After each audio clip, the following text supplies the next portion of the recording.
Back to news. హైదరాబాద్లోని అవధాన పీఠంలో బ్రహ్మశ్రీ మాడుగుల నాగఫణి శర్మ రచించిన విశ్వభారతం పుస్తకాన్ని ఆర్ఎస్ఎస్ చీఫ్ మోహన్ భగవత్ ఆవిష్కరించారు. పుస్తకావిష్కరణ కార్యక్రమంలో ఆయన మాట్లాడుతున్నారు. లైవ్ లో చూద్దాం. संकट दूर हो, इसके तरह तरह के प्रयास कर लिए. सब प्रकार की विचारधाराओं के आधार पर ये प्रयास हुए, परंतु उसका कोई परिणाम नहीं निकला. इन प्रयासों के प्रक्रिया में कई अच्छी बातें हमारे हाथ लगी, लेकिन वो बातें रही समुद्र मंथन जैसी ही. तो उसमें कहते हैं 14 रत्न निकले, लेकिन उन रत्नों में मनुष्य के मति को आच्छन्न करने वाली, उसको बेहोश बना देने वाली मदिरा भी उसी में से निकली. और सारे सृष्टि के जीवंत का अंत करने वाला, जीवन का अंत करने वाला हालाल भी उसी से निकला. ऐसा ये जो मंथन चला है पिछले 2000 वर्षों से, उसमें हमको रत्न भी प्राप्त हुए, लेकिन उस प्राप्ति का कोई अर्थ न रहे, ऐसी एक मोह निद्रा भी उसी में से हमको मिली है. और हमारे सृष्टि के जीवन की समाप्ति ही हो जाए, ऐसा हालाहल भी उससे निकल रहा है.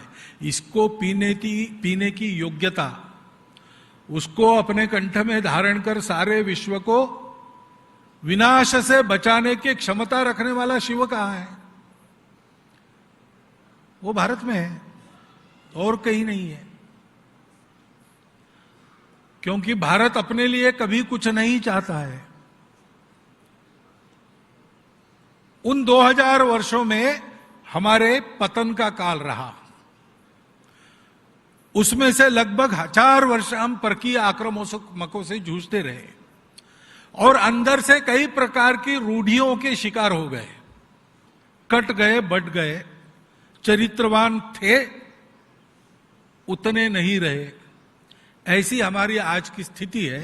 लेकिन इस स्थिति में भी संपूर्ण विश्व के जनता का विश्वास किस पर है, ऐसा देखेंगे तो यह ध्यान में आता है कि वो भारत पर है.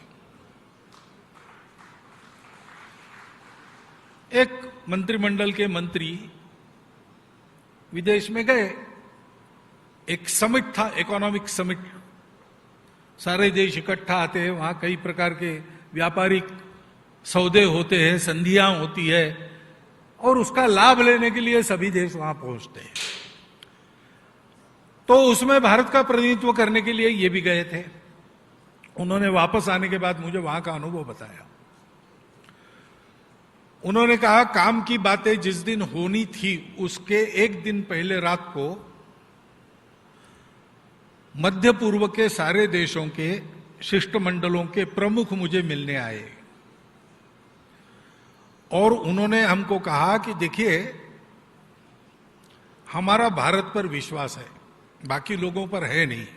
उनके साथ व्यापारिक संधि वगैरह हमको करनी पड़ती है, हम करेंगे भी, लेकिन हम जानते हैं कि ये वचन देंगे और कुछ चतुराई करके अपना वचन पूरा नहीं करेंगे. कुछ हमको देंगे तो उससे दोगुना तिगुना हमसे ले लेंगे. वो हमको ठगते हैं, ये हमको पता है, लेकिन हम कुछ नहीं कर सकते. भारत के बारे में हमारा अनुभव ऐसा है कि भारत ठगता नहीं, जो जितना बोलता है वो